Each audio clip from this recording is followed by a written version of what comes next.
Bonjour à toutes et à tous, c'est Guillaume de Tradox, j'espère que vous allez bien et bienvenue dans cette 13e vidéo du calendrier de l'Avent Tradox. Alors aujourd'hui on va parler des indicateurs techniques. Donc comme vous le savez peut-être si vous me suivez depuis quelques temps maintenant, je n'utilise personnellement pas d'indicateurs techniques, mais je sais que pas mal de personnes en utilisent et que ça peut être un bon outil d'aide à la décision. Donc dans cette vidéo on va voir un petit peu qu'est-ce qu'un indicateur, comment l'utiliser et pourquoi l'utiliser ou ne pas l'utiliser. Donc, qu'est-ce qu'un indicateur? C'est tout simplement un outil mathématique qui peut avoir plusieurs fonctionnalités. Un indicateur va donc être calculé de façon différente de l'un à l'autre. Alors, il existe plusieurs familles d'indicateurs, comme par exemple les oscillateurs, qui vont plutôt donner une idée de la force du marché. Par exemple, après une forte baisse, ils vont être en surachat, survente dans le cas d'un RSI, d'un MACD. Il y a par exemple les indicateurs d'indication de retournement de tendance, les indicateurs basés sur le volume. Enfin, pour chaque chose que vous voulez faire en trading, il y a probablement un indicateur qui pourra le faire. Donc c'est quand même quelque chose d'assez vaste et c'est pour ça que dans cette vidéo, on va pas voir tous les indicateurs en détail. On va plutôt voir comment se servir d'un indicateur et pourquoi se servir d'un indicateur si on en a besoin ou non. Donc avant de vouloir utiliser un indicateur, il va falloir le comprendre. À quoi est-ce qu'il sert? Comment fonctionne-t-il?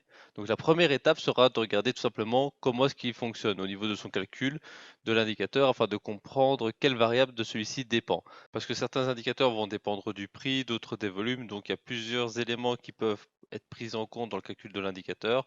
Et donc c'est pour ça que selon ce que vous cherchez à faire, c'est important de regarder comment celui que vous utilisez fonctionne. Par exemple, une moyenne mobile, comme son nom l'indique, sera une moyenne des X dernières périodes du prix.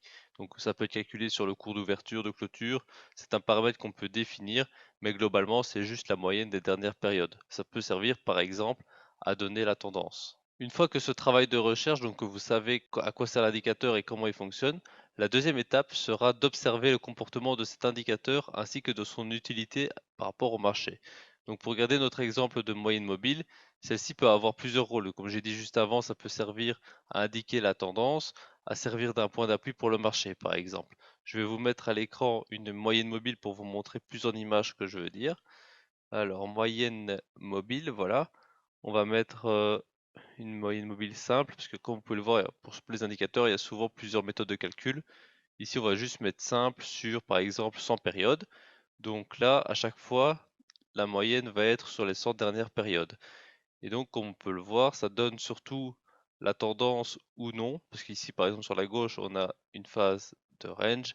Ensuite, on a un marché haussier, un marché baissier. Mais souvent, le problème d'un indicateur, et on le voit directement sur ce graphique, c'est qu'il va être en retard par rapport au prix. C'est-à-dire que si on prend le prix, on a une phase de range d'ici à ici. Ensuite, on passe en tendance haussière jusque-là, puis on corrige. On refait une petite phase d'hésitation ici, une autre ici, et puis on chute. Alors que si on regarde que la moyenne mobile, au moment où elle commence à partir à la hausse, eh bien le prix commence déjà à décoller et souvent le signal d'entrée sera déjà trop tard à ce moment-là. Donc pour moi, c'est le problème majeur dans les indicateurs, surtout pour du scalping, c'est qu'ils vont être légèrement en retard par rapport au prix et vu qu'on essaie d'avoir le meilleur timing possible, ils risquent de nous mettre en retard. Par contre, pour d'autres styles de trading, comme par exemple le day trading ou le swing trading, un indicateur peut avoir sa place dans certains contextes. C'est le problème qu'il va y avoir par rapport aux indicateurs du coup. Vu qu'ils vont être basés sur les performances passées du prix, eh bien souvent ce qui va se passer, c'est que bah, vous allez avoir un sacré timing en retard. Donc ça, c'était plutôt pour les points négatifs de l'indicateur. Mais là, ce qu'on va voir ensemble, c'est comment est-ce qu'on peut intégrer un indicateur à son trading et pourquoi le faire. Donc avant d'ajouter un indicateur à sa stratégie, il faut savoir ce que l'on recherche. Par exemple, si on a des difficultés à définir si le marché est en range, en phase d'hésitation ou bien en tendance, les bandes de Bollinger, ça peut par exemple être une grande aide. Vous l'aurez certainement compris, un indicateur, c'est pas indispensable parce que si vous êtes bon en lecture de prix, donc en lecture de prix, c'est-à-dire que vous savez lire les bougies, vous savez lire la tendance, vous savez lire les supports, les résistances, vous savez lire les figures chartistes, eh bien un indicateur ne pourra que vous handicaper et vous mettre en retard, c'est le problème. Maintenant, si vous faites plutôt des stratégies, comme je disais juste avant, de plus long terme, comme par exemple du swing trading, où vous allez devoir avoir plusieurs actifs d'analyser en permanence pour pouvoir gérer vos entrées, votre portefeuille, et bien avoir des indicateurs pour avoir des détections de patterns particuliers par rapport à ces indicateurs sur les marchés pour faire un premier tri, ça peut être par exemple intéressant. Donc c'est pour ça que de mon point de vue de scalper, les indicateurs, c'est un peu le mal parce que tout simplement qu'ils vont vous embêter sur votre timing, vous allez être légèrement en retard par rapport à quelqu'un qui sait bien lire le prix. Étant donné qu'on va chercher la meilleure performance possible avec le meilleur timing d'entrée possible, eh bien l'indicateur va mettre en retard. Alors j'aimerais quand même, avant de finir cette vidéo, vous parler de plusieurs indicateurs qui sont quand même sympathiques dans leur famille, c'est-à-dire les oscillateurs, les indicateurs de volume, etc. Attention cependant, si vous voulez utiliser des indicateurs basés sur le volume, comme l'indicateur volume tout simplement, qui vous donne combien d'échanges ont été faits durant une période de temps donnée, c'est que ici on est sur du CFD, sur les contrats sur la différence. Pour rappel, ce sont les volumes du courtier. C'est-à-dire que si par exemple vous avez 10 personnes qui traitent le DAX sur 10 courtiers différents, tous les 10 vont avoir un volume différent. Tandis que si vous prenez les volumes sur le futur, eh bien vous pouvez prendre 10 courtiers différents, tout le monde aura le même volume. Donc c'est super important d'éviter les indicateurs basés sur le volume sur le CFD parce qu'ils ne seront pas pertinents du tout. Donc là je vais supprimer. Voilà. Alors, si vous êtes sur Futur, par contre, l'indicateur volume, il est très intéressant parce que ça vous permet de voir à quel moment il y a des échanges et ça vous permet donc de bien décider sur votre entrée pour savoir s'il y aura du flux ou non. Les indicateurs qui sont sympas, il y a Ishimoku. Alors, il est bien sans être bien. Je trouve qu'il est bien parce que il permet de tout faire. Donc, en gros, Ishimoku à lui tout seul suffit pour lire le marché. Le défaut que je lui trouve, c'est qu'il est très très très lourd à l'écran. C'est-à-dire que il est difficile de voir à travers Ishimoku le prix.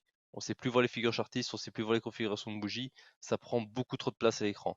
C'est pour ça que j'aime pas trop Ishimoku, mais à lui tout seul, il donne tellement d'informations que limite vous supprimez le prix et vous travaillez juste avec Ishimoku et je sais que des gens font ça et ça fonctionne très bien. Donc voilà, je vous ai fait un petit tour pour les indicateurs. Pour conclure cette vidéo, je dirais que moi, je n'aime pas les indicateurs parce que pour deux raisons principales.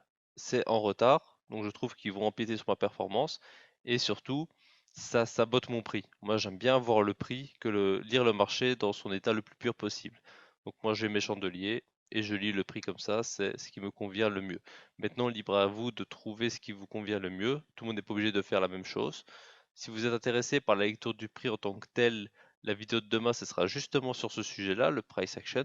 Si par contre vous voulez des indicateurs, eh bien libre à vous d'en utiliser. C'est pas proscrit, hein, évidemment, mais faites attention à ne pas trop saboter le prix et de faire transformer votre graphique en sapin de Noël. Ce que je veux dire par là, c'est que si vous avez 4-5 moyennes mobiles, plus par exemple vous mettez ça, plusieurs moyennes mobiles, etc., votre prix et votre graphique, ça devient vite un sapin de Noël, c'est-à-dire qu'il est très très très garni. Et donc moi je vous déconseille d'en mettre de trop, peut-être un indicateur, deux grands maximum pour vous aider dans certains contextes. Par exemple, je sais que si vous voulez utiliser des bandes de Bollinger, c'est pas mal pour quand, je suis pas un expert, hein, mais quand les bandes vont s'écarter pour donner certains signaux par rapport au range, aux reprises de tendance, ça peut être intéressant si vous avez des lacunes là-dedans. Mais encore une fois, c'est des indicateurs, ils sont là pour indiquer, ils sont pas là pour vous faire prendre une décision à votre place, ils sont juste là pour vous donner une information supplémentaire. Faut pas le prendre en tant que tel.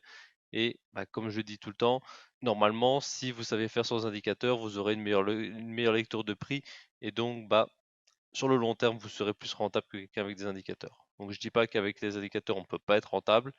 Je dis juste que comprendre les mouvements du prix directement et leur essence, pour moi, c'est plus efficace et plus performant sur le long terme.